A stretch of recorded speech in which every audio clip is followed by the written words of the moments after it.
Hi everyone! Welcome back to my YouTube channel, and for today, my topic is about BIR Compliance Simplified, the monthly requirements and deadlines. So as we all know, running a business in the Philippines means staying compliant with BIR to avoid penalties and ensure smooth operations. But monthly tax filing can feel overwhelming to some of entrepreneurs. However, for me, breaking down the process into a clear, actionable steps makes it manageable. So for today, let's simplify BIR compliance by outlining the key monthly requirements and their deadlines to keep your business on track. So number one, the monthly VAT and percentage tax. Sino-sino nga ba ang kailangan mag-file nito? For those VAT registered business, must file a VAT returns. And for non-VAT registered businesses with gross annual sales below 3 million, file percentage tax returns. So ano ba yung form at kailan ba yung deadlines nito?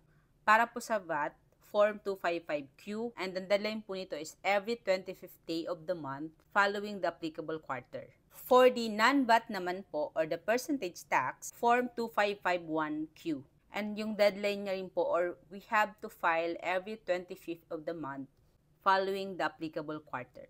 Just a reminder po that ensure all sales, purchases, and invoices are properly recorded to avoid discrepancies during audits. So number 2, withholding tax on compensation, Form 1601C. Sino naman po ang mga kailangang mag-file nito? Employers who deduct taxes from employees' salaries. Submit Form 1601C and remit withheld taxes on or before 10th day of the following month. By the way po, use BIR's online or EFPS or EBIR forms to streamline filing and payments. And for number 3 po is the expanded withholding tax Form 0619E or 1601E. Sino naman po ang mga kailangang mag-file nito? Of course, businesses required to withhold tax on specific transactions like professional fees, rentals, and commissions. Ang deadline naman po nito is you have to file and remit taxes using Form 0619E by the 10th day of the following month. And file and remit taxes using Form 1601E every 30th day of the months of April, August, October, and January applicable to the quarter. And for number 4, submission of alpha list. Ano nga po ba yung kailangan nating isubmit sa alpha list? Alpha list of employees in pay subjected to withholding tax. So the deadline is submit this along with the form 1604C and or 1604E to ensure compliance. For number 5, summary list of sales and purchases, or ito po yung tinatawag na SLSP. Sino naman po yung mga kailangang mag-file nito? Dito po is required lang yung mga VAT registered businesses. So kung percentage tax po kayo or non-VAT po kayo, hindi naman po kailangang mag-file nito. So kailan po yung deadline niya? You have to file SLSP for the previous month by the 25th of the current month. So, halimbawa po, January, so ika-25th ng Feb tayo mag-file. So, pwede rin naman po ito quarterly, pero para hindi po kayo matambakan, mas maganda na gawin nyo siya on a monthly basis after ng isang buwan.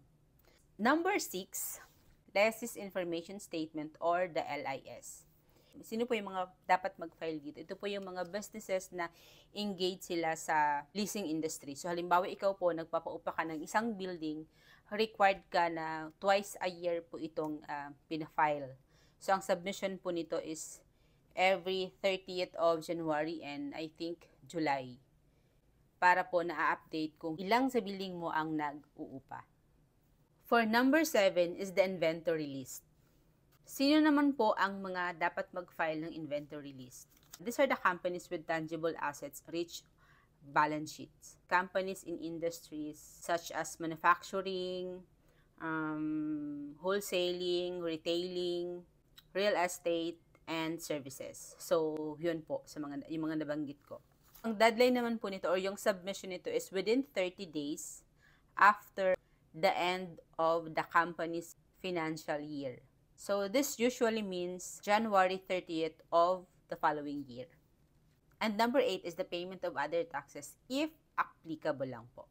Example po dito yung withholding tax or other taxes that you can ask your accountant dahil alam po nila to. But if you don't have an accountant yet po, just message us or message our page or visit our website www.ien-goc.com. And for sure, you will experience convenience with IEN. Because IEN is a one-stop consultancy firm that helps businesses from formation to operations. So, the deadline po na sinabi kong payment of other taxes is depending on the type of tax. Consult the BIR calendar or your accountant for more information or call us right away so that we can help you navigate your accounting or your business. Again, choose IEN and definitely you will experience convenience. Yung BIR compliance naman po talaga doesn't have to be very stressful. For as long as meron kang consultant or accountant or any even friend na pwede mong mahinga ng advices or nung tulong or kung ikaw po ay knowledgeable naman dito, no, hindi naman kailangang maging super stressful to kung may alam ka kung papaano or alam mo kung ano yung obligations mo. So, dito ko laging pinapasok yung if you really want to build a business or pumasok ka po sa journey ng pagninegosyo, you really have to know your obligation first. Kasi pag meron na po tayong business permits, doon na po mag-i-start yung pinakatrabaho. Doon po mas makikita or malalaman kung talagang para tong politika na pag malalaman lang talaga kung okay ka, kung after mo manalo, kung ginagawa mo yung trabaho mo. Same way po, pag ikaw po ay pumasok sa pagninegosyo, malalaman kung talagang maayos kang negosyante kung sumusunod ka sa batas. Kasi once po na nagnegosyo tayo at nagkaroon tayo ng permits, doon na po papasok yung lahat ng obligations na binibigay sa atin. And that's it for today. Thank you so much for watching. And please, don't forget to subscribe and click the notification bell para lagi po kayong updated sa lahat ng videos na ina-upload namin. Bye! Please choose IEN and experience convenience. Thank you!